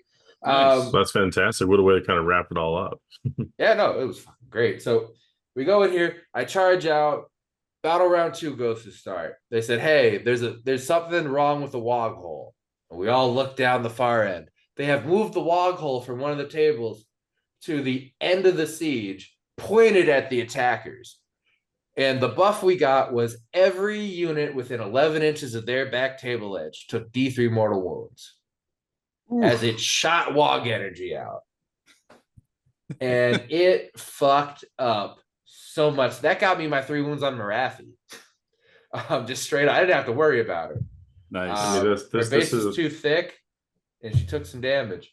This is exactly the kind of stuff which I guess makes narrative both fun, but also unpredictable for kind of like competitive planning, where it's like, you don't know if you're going to run into bad wog hole mojo and it's just gonna fry you. Yeah. I mean, like, I feel like that's the essence of Old Hammer too, right? Yes. Like that's the stuff that I grew up playing, where it's like I have no idea what's gonna happen, you know? Like, I have run Path to Glories, I've run narrative campaigns, I've run map campaigns through TTS in person for gaming clubs. This is Warhammer. This is the shit they planned for, because they don't think anyone's actually going to take the shit to a tournament. With all the crazy rules and all the stuff, you just run at each other and just do goofy shit, right? It's basically everything outside the balance box. It's like the burnt ends. It's the burnt ends of Age of Sigmar. 100%. And then we get to the next battle round. So that was the bottom of 1. Top of 2 starts, right? They said, oh, the wog hole's doing something again. All right, what's it doing this time? They said, okay, team defense on 3, giving your biggest wog. So we all yell, like, whatever, cheering. They're like, cool. Everybody gets an extra attack on all their profiles, ranged included. I said ranged included. So now we're all just even more bloody, blowing each other up with spells and shit, shooting the shit out of each other. My pendulum moves and actually kills the there was a cauldron as well, a cauldron of blood somewhere that it ended up beating the shit out of. So I'm charged out, I'm feeling good. My Zangor die, I spend a CP to bring him back and I'm like, all right, I'm feeling good. My screamers have died horribly. They've come back for free now a couple times. Life is going great. And then unfortunately my opponent had to leave. Something came up. I'm like, oh, okay, it is what it is. I had fun. I'll go send one of my units, whatever. Because again, I'm just here for fun. We're not here. And you also may be going, Rocco, you're 3-1. How are you counting this as a win or not? I was counting my victory points versus my opponent. So did I win my individual battle and did it thus win the war? So at this point, I had maybe like 10 or 15 kill points, and she had like 2 on me. 3, because the 2 units of Screamers, and then the Zangor, 3. And none of them died in my territory. I had full scented into hers and with killing monsters and shit. Marathi had 1 health left, but she had to go emergency, understandable. And I'm like, okay, cool. You know, I've known these TOs for a bit. I spent the whole con last year just hanging out with them and bullshitting. And I'm like, oh, you know, it is what it is. It's fine. And they're like, Rocco. One of them came up, the head guy, Matt. He's like, I'll play you. I'm like, yeah? He's like, yeah. But there's going to be a caveat. I'm like, all right. He's like, listen, so my wife made this list for me. Blame her, not me. I'm like, okay. What do you bring? She's like, well, you know, last edition, it wasn't strong. So she's like, oh, just bring all the Rockgut Trogoths. And throw in a Mega Gargant. I'm like, oh. He's like, yeah, you could be the competitive player I know you can be. I'm like, all right, gloves coming off. I know that list. Yeah. And then we decided to beat the fuck out of each other. I killed a unit of 6 Rockguts. Again, the command spell. So it was Rockguts, Fellwaters. There was a Mega Gargant that he actually had, like, he legitimately had to send to someone else because they were getting the shit kicked out of them. And he's like, oh, I can handle this. But then that meant he also brought more Rockguts. There was 2 Trog bosses, the Trog Mega Boss, and then Grot Wizard, another Grot Hero, and more Trogs. And did I mention there were Trogs? There was a lot of Trogs. And also generally a lot of Trogs in the Trog. Generally a lot of Trogs. Yeah. And I was again set up to beat Doc, not in position or redeployment or nothing. He just shows up, right? And it's their turn. And random thing. So there was a coup that happened earlier, right? Remember all that shit? There were a bunch of mushrooms harvested for different purposes. The walls spontaneously explode with magic mushrooms. They can heal you. Maybe. Was the call. I was a chicken shit because I'm faced with Trogs and I'm chickens. So I did not heal my units. At least you're narratively on point. This is following. And they love mushrooms. Oh, yeah. So nothing bad gonna happen to them with the mushroom. You got it. So I'm like, crap, now they're on home turf. The moon goes to the middle of the board. He's beating the snot out of my Zangor. I bring him back. I get the teleport spell off. And I get a nice 9-inch charge with the 20 block. And just start wrecking shit. Because now I'm in his territory and that's out of the wall. And I'm just scoring bonus point after bonus point. All those monsters are heroes. I'm getting points and points and points. And this is only 4 battle rounds. So the 4th battle round was everything just stopped because we're like, we're waiting, right? We're all just there's 24 of us here playing. We even got more people to actually join in. We actually got someone, I think, to leave one of the 40K things to come here and pick up an AOS army, just bullshit with So this is part of what I think I was confused on. So like you have like it's not a static number of players, and that's how like your friend was able to jump in middle of this giant battle. Like, let me plop down an army here. We'll keep this going because the whole setting with all the recycling units is meant to make it a turn grind, so that there's no early conclusion because every turn something narrative has to happen to bring it all back and tie it together, like the mushroom forest spread out of the walls. Okay. So where does it go? So I mean, it's Xanos, right? Like nothing truly significant can happen in terms of not at all. And then I turn to Paul and the guy playing the Wogfather, and they go, "The God Beast has awoken!" And we're all like, "What God Beast?" So the continent is called Gork's Grin, right? It is in a big smiling face. Could be more, could be Gork. They went with Gork. We've been fighting over this thing again since 2017 for some of these people. No one had known. Again, it was like the myth, the Age of Myth. It was a God Beast got shoved into the ground. This was what was left of his face. Well, those things are always around somewhere, right? So the fucker starts waking up, right? So all the remaining walls explode and turn into lava as new fault lines break up throughout the battlefield, causing mortal damage to everybody near them, in them. My shaman dropped into one too. It was a great time. And so all the wall blows up. We're in a big raging field battle that looks like it could be Mordor exploding at the end of Rings of Power Season 1. And the God Beast is waking up. What we find out is the armies of death were trying to kill the thing permanently, and it would have turned the whole continent into this necrotic, sinking, festering, moldy place of all the skin and everything sloshing in.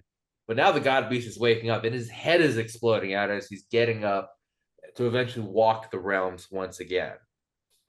As what kind of God Beast is it? Super Mega Gargant. Super Mega Gargant. Okay, so it's like a behemoth type thing. Yes, it's that kind of situation here.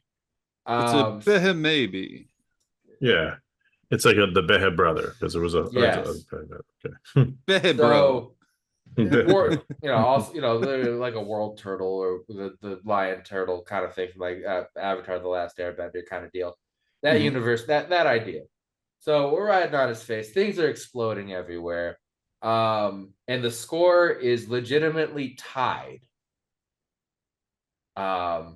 Because also they were tracking endless spells that help fuel the rituals and shit. So I'm flinging spells left, right, and center. Everything's blowing up. Death is going. And the guy I'm playing with, he's like, you know what? I'm going to go make a beeline for Kairos. Because I haven't killed anything in your territory. And I got to break your streak, bro. I'm sorry. So he fucking ditches all my Zangor to charge in a 6-pack of Trogs, makes like a crazy 10-inch charge. Kairos is protected by the cogs doing -1 to hit. And I put on the no command abilities to the Trogs. So they're hitting on 5s. And they get 1 combat in at the top of the turn. And a Trog boss comes in and just shit is bananas. My flamers are all dead. Life is horrible. I bring back the flamers with the CP at my turn, bottom of 4. Final thing. We are down as a coalition by 5 points. With all the scoring we've done and all the shit being brought back. And if Kairos dies, he's a hero. He's a monster. It's in my territory. That is 4 points for killing Kairos, because he gets 1 for just killing me anyway. And I'm like, if I kill his monster heroes that are now separated, because all the Trogs are fucking up Kairos, I've got a shot at him. And also there was a Mangler Squig at some point too. I don't know if I mentioned the Mangler Squig before, but that was a son of a bitch. It's just bouncing around. So cheap for what they do. I love it. I love that for them. I had to do like 20 wounds to kill it. I don't know if I like that. Yeah, but when it's one of the few things in the army that didn't have a ward with a bad mood on it as well, I just fucking lit it up with every endless spell and mortal wound damage I could. And with being 6 casts too, having the extra bolt of change from the other battle plan mattered, and growing a new fate dice mattered, because it let me get another 9-inch charge off from the shit I was rolling. And I ended up not teleporting Kairos out at the end because I needed more damage to kill a thing. And he had 12 health. So I'm like, okay, they're hitting on 5s. They can't all out attack. We'll just see what happens. Oh man, don't underestimate the Trog. You mean don't tempt fate with the Fate Weaver? We'll go as planned, Matt Davison. This is lining up narratively. I'm not gonna lie. All right. Yep. Again, we're down 5 points. Me dying could be horrific. I don't know what the rest of the tables are doing, because again, we're up to almost 30 players at this point, which is the cap of the event anyway. But all the other TOs are going in, other players and people are bringing their friends in. People who were doing the Warcry narrative thing showed up. I think some of them started rolling dice too. Shit's going crazy as all of this shit is just blowing up, right? And I end up being like, okay, I can't kill enough Trogs, but I can do some mortal wounds to them. I bring the unit down to 3 Trogs. I'm like, math says I probably live on 5s to hit. We'll see what happens, but it's 2s to wound, remember? Yeah. I'm 5 up save, 5 up ward save. even I think it was -2 damage. -2 rend, I mean. So I throw in a CP just to have a 6-up save and 5-up ward to try. I have no fate dice left. And I swing first with my because he's trying to pile in his Trog boss to get to Cairo. So first he goes with the Trog, see if he could just ice it. He had it's like 4 attacks per Trog, so there are 12 attacks. He makes 7 5-ups on me. And then he only makes 4 2-ups. Oof. Okay. I didn't make any armor saves. I saved 2. And with all the or whatever the damage was, Kairos lived with a wound. Whatever the fuck, it was the closest of butt clenches of Kairos lived. And he's like, well, now I got to do it with the Trog boss. I'm like, funny enough, that's where my cannon is. It piles in, and actually, it's my great cannon and the Curseling. Cannon piles in, takes a wound off of his general, who now physically cannot reach Kairos. The guy goes to swing at my Curseling. The Curseling lives because he does D6 damage, and he whiffed the damage rolls. And with 1 wound left, the Curseling kills his general, which is a monster, getting me bonus points. Nice. And then on the outside, the unit of Zangor finishes his other monster general, his other monster hero, killing that in his territory, scoring me even more bonus points. And then in the end, they're tallying up all the points of who killed what. Everything's exploded everywhere. There's no wall. The settlement we were in, that we commandeered nobly for the cause from the humans that lived there, by the way, and reinforced it with stone walls, blown to shit, doesn't exist anymore. All of your food stores gone. The wheat burned away. The corn popped. Gone. The mushrooms eaten. The desolation at the end of this battle. Hell of an apocalypse. We win by 30 points. Nice. We win 230 to 200. Apocalypse works. The map, because they had it on a big poster board behind glass. So they draw out. So now it's a series of islands and archipelagos, and some of the mountains stayed a bit as like the eyebrow of the fucking monster that we're riding. And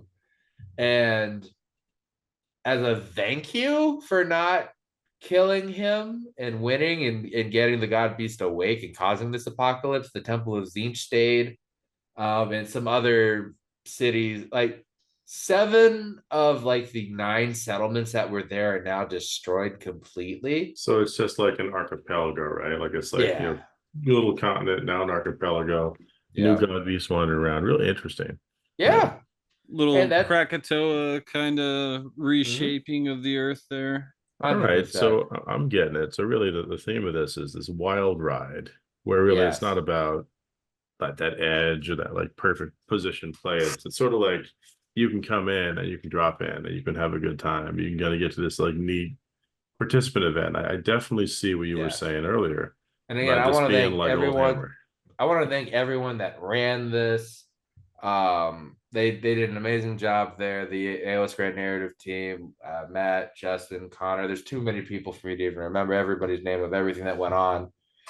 They were doing raffles throughout this thing as well. I won this lovely coaster that's Age of Sigmar Grand Narrative 2024. Solid. I got a lovely certificate for best sportsmanship as well. So, you can still be a good sport and do a good time. Also wore a jersey, which is great. That is the true prize, Rocco. That's the friends you made along the way. We say that, and I'm going to make a lot of noise as they hold up. I also got something really cool in the raffle at the end. So this is going to make some noise. Drum roll. Yep. Here we go. I got a Scaventide box. Oh, nice. Very nice. Oh, that's a huge win. That's a really good pull, like for raffling and all that kind of stuff. Yes. And I was not expecting it because in this bag was the Scaventide box I had already split with a friend earlier in the day. Now I've got a bunch of Reclusians. Let's go make a Stormcast list. Yeah, you got to do like crows and stuff. Now that's a thing. So yeah, that was the joke was I either need to play a Skaven or Stormcast for next year's thing. And Stormcast is my original army, so I'm down to do that. Rats don't necessarily do it for me, but I don't know. Skaven are fun, man. Skaven are fun. There is a brutal Reclusian and what is it? Questor list going out there right now. Oof, as long as I can put long strikes in it, because like Jack Ballard, I love my long strikes. And there's only one hero now that can take him in the Lord Akalor on Walking Chicken. And I want to take the chicken with the Executioner hood on. You should do it. You should do it. Yeah. I'm behind you on those, on the long strikes. Those things are scary. They are scary. But that's the thing, though. Are they too scary for narrative or just right? That's a whole separate thing, right? To be determined. I think they're okay. I happened to make Jack sad just the other day with the Daughters of Cain with his shoot list. So Jack, friend of the channel, love him to death. I am contractually obligated to say that Jack is very, very, very, very, very, very, very, very old. I know that's weird, but it's just if it's in your personal contract with Jack, who are we at Always Strikes Late? I mean, we're just a forum in the way. He went to school with Jesus, said he was a great guy. No, but this sounded like so much fun, and something that I having grown up starting with 40K and second edition, played a lot of that narrative. Like all the missions were pretty much narrative. There was never a balanced mission back then. No, they said they gave you a book of just random shit to relive campaigns and stuff, and you play through the campaign. Yeah, that was my first Warhammer game ever. Was that in second edition? I believe I was 10. It was me and a buddy at a New Year's Eve party where all the adults were drunk as shit, and he's like, "Hey man, do you want to play Warhammer?" I'm like, "What the fuck's that? Is it a board game?" He's like, "Yeah, it's like a board game." I was hooked ever since. Yep, same here. Yeah. And there's definitely that moment, right? Like it's like you show up and you're like little guys or people or creatures or women like fighting the others. There's some story, you're both involved in the story, and it's never like starting to cutthroat competitive balance. It's more like we're in the shared experience, and that's where the magic comes from. 100%. Because that's all this is. You can break down your army when you show up at a tournament where you're like, oh, look at this awesome conversion, but it's just a conversion, right? You're not going through the storytelling moments over the course of a tournament. And I feel like that's a piece of Warhammer that I miss quite a bit. Especially with playing, like, AOS is my competitive game. I haven't really played any narrative stuff. But recently, you could, yes. You have to. That's the one thing, though, right? You either have to go to Nova for that, or you start it up in your club, start it up with your friends. For me, I've been really disappointed with 40K over the past, I don't know, 5 years, I think, with the way that the direction that the game has gone, and where it's gotten more competitive minded. Where it's much more they've actively made that choice and admitted it. And it's easy where we go to tournaments, we think about games competitively to kind of get stuck in that mindset, especially with AOS, right? Yeah. Like for myself, with a 40K gaming group that I've been a part of for about 13 years now, I have recently actually started a campaign with a couple of the players who have become just as disillusioned, and I'm pulling out my old Rogue Trader rule book, I'm pulling out my old second edition rule books, and I'm finding these missions and picking and choosing, and like grabbing Necromunda models that I'm painting up to love a good Necromunda campaign. My squats love that shit. And tailor these kind of experiences where we get to experience the kind of roots of the game, where it's like this, because it started out as a pseudo RPG game. In my deep dive on Famir, I've gone and found a ton of the old Famir missions where you have to go and kill a Mirg that's hiding in a cave.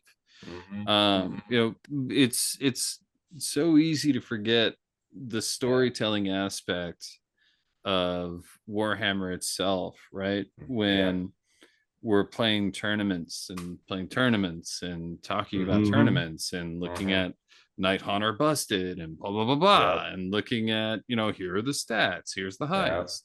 And it's really refreshing to hear like that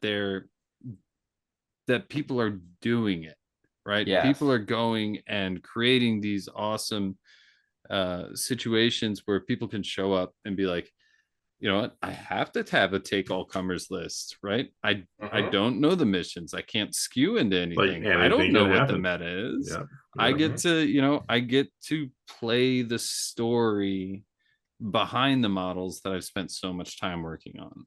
Or maybe I haven't and I'm just getting into it, and this is the hook, right? Like I name my models Greg, and Greg, you know, like there was a David. Eventually, he got an apostrophe because of David the second.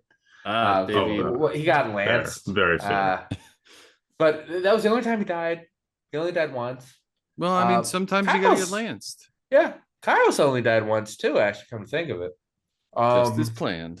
Yeah, that turtle really should have did him in though. It was so sad when that didn't happen. He was dead. He was dead as shit. That was when he saw the future and those are those narrative moments, right? I mean, like it is really fun to get something crazy going, like whether it's like, you know, a little bit more relaxed, but let's just focus on the story. I like to think of it as a kind of a breather from the competitive stuff, where I love the competitive stuff, but definitely where I can still find a story, enjoy the theme. I love that structure. Obviously, that's what we all talk about typically here. Yeah. But it's so nice just to be like, no, I can just like play with this like Imaginarian and like relax a little bit once in a while. And when you add that extra twist of like, you know, something asymmetrical or cool or compelling happening, I dig it. I had a Path of Glory campaign where I had a custom hero that was like a Slanesh sorcerer, and he had a little monkey, like the monkey miniature from like the Ogre Pirate. Oh, sure. Yeah. And he was named like a familiar you could take as an add-on, like I think, like for give like an animal attack or some advantage. And it was Sensuous Philip, because he was Slanesh name. Nice. And like his legend grew because across that campaign, like we kind of wrote it in as he was actually the sorcerer, and the other guy was just a, you know, like a body double, body double, or like a distraction. And invariably he had a couple like random like animal attacks. So there were a couple times he would just like kill something big, like an ogre tyrant, or like whatever was going to end the master's life. Too fun. And those are the things you remember, right? If your game's not like, you know, game 3 of 300 with like Daughters of Cain, when Marathi once again does Marathi things, you know. Yeah, and it changes.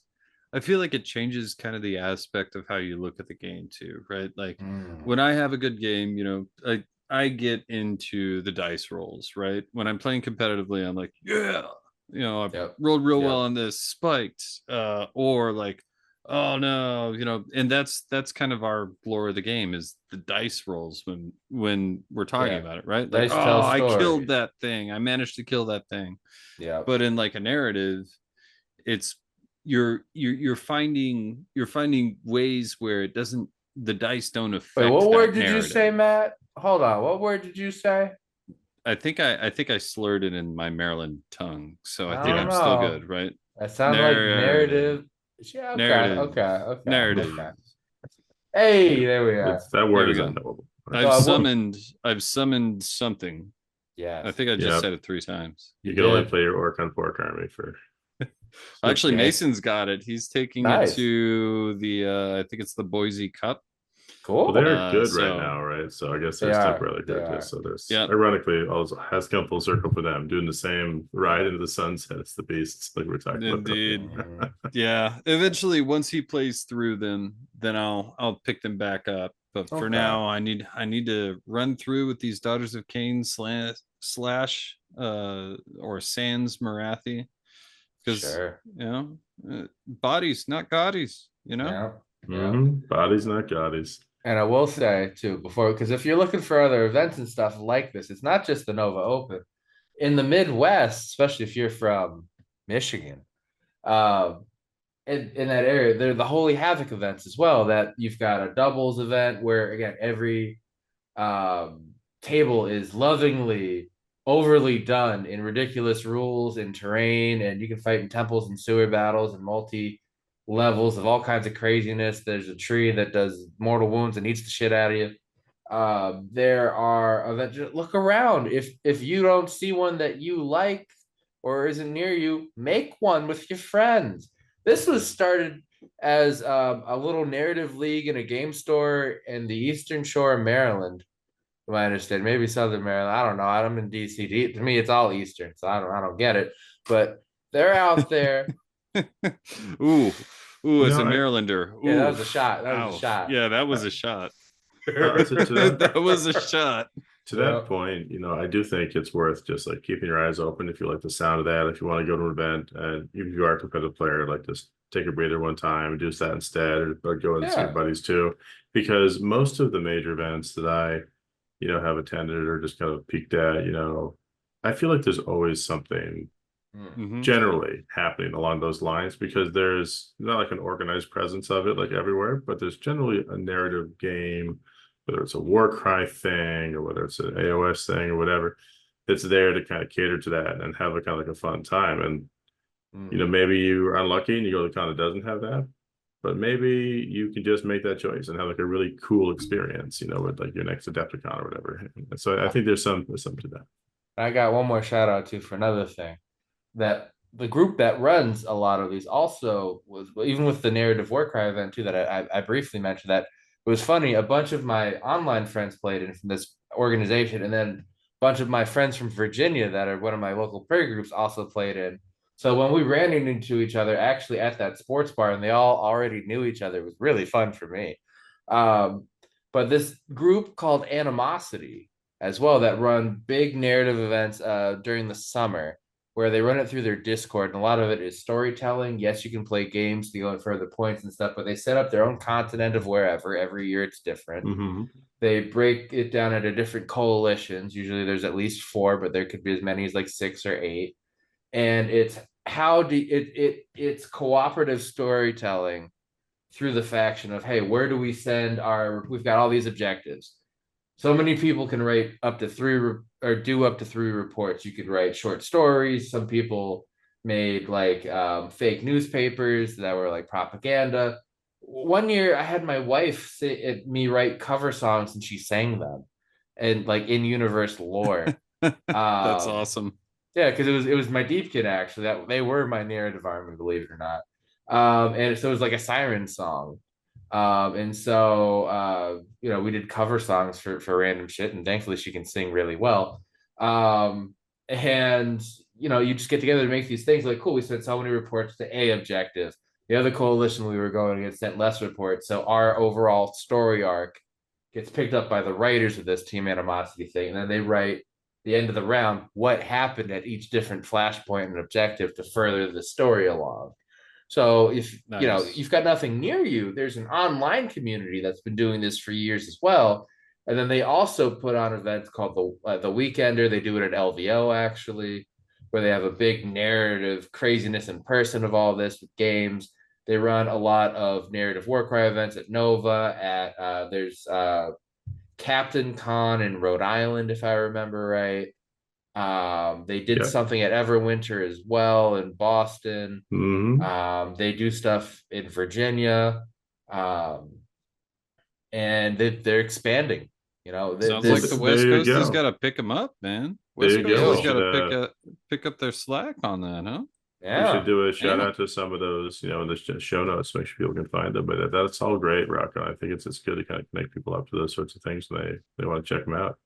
Yeah, and I think that kind of stuff is needed, right? That's why we see games like Trench Crusade and Turnip 28 like coming out, because they're just fun little silly narrative games that you can play around and create your little TOF that has their own personality and live in the ridiculous fantasy world that is not late stage capitalism. Ah, indeed. Fun in my Warhammer.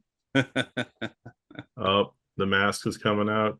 How often did you wear that? Was that on most of the time? I wore it. Yeah, it's a Halloween mask, just a little latex thing. It's fine. I wore it though, the bird. Yeah, I wore it for my first 3 games. I didn't wear it for the last one because I was doing a lot of talking. And it just seemed extra silly. Like, I love being silly. That's the best thing in life for me, when I can have the chance to just no responsibilities, just be a goofball. Yeah. Be that kid. Yeah. You know? But 100%. Teaching in this was a little bit too much, so I took it off for that. That seems fair. I mean, you want them to take you at least a little seriously as you're trying to give like advice, like, hey, you should do. I mean, or the mask could be scary enough that they were taking you too seriously, right? Yeah, you're right. Maybe the pendulum swings both ways on that one, I think. And that pendulum fucking swung at that event. It was my MVP endless spell. It did so much. My flamers also saved my ass just from volume of fire, because they get 3 shots each. I had a unit of 6. Unit champion there gets the extra attack. And I ran into a bunch of infantry. There used to be a bunch of thunderers there, then there weren't. The dragons were a little rough, but the infantry supporting the second Krondus list blew up really well. And then they still, even not having Ren, just through volume of attacks, brought down another dragon, one of the dragon riders. So yeah, it still worked. There's something to it. I still think anti-infantry is just like the best right now. Yeah. I mean, it's very likely to work for you versus some of the more situational ones. Well, guys, what do you think? We've come to the epic narrative conclusion of Rocco Ya Narrative's narrative journey. Congrats again. The 4-1. Yeah. Not that it's competitive, but you were like listening to still, there's so many Kronduses. Yeah. There's so many. And that he's showing up in every competitive list, and it was a tough as nails Deepkin list, and it was Trogs. It was Trogs. Hey, you ran into some stuff. I think it's fun. And I think at least it's like, a nice little window into how you can bring tough stuff, cool stuff, name stuff, and you're still along for the narrative ride with some of these, and everyone gets to have 100%. Fun. So that's the thing. Yep. And it's a lot of fun. It's a great time. Thank you again for everyone from the different teams that put all this on. It was a little weird we weren't in the middle of the convention center. We actually got our own dedicated room and space, which was great in the sense that we could hear ourselves talk, but we didn't see as many people to drag them in and get them into this like we did last year. So hopefully things like this can help grow it. And I did see one Vincent Venturella for 5 seconds. I haven't been on his show in over a year, but he came in, and every time I tried it, he's like, hey there, buddy, find me at a con. And every time I go to see him, he always ends up being way too busy and just thinks I'm a regular person, and that's okay. I see you, Vince. I know your schemes. I know your trials, puppet master. He was my first DM actually in a game.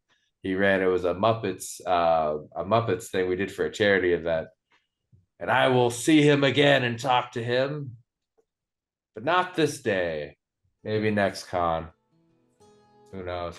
As the fates will. Indeed. Yes, plans within plans, Rocco. Very much of the Bird Army. Just as what's the Z's line? I don't even know. Plarn. Just as Plarn. Just as Plarn. Narrative.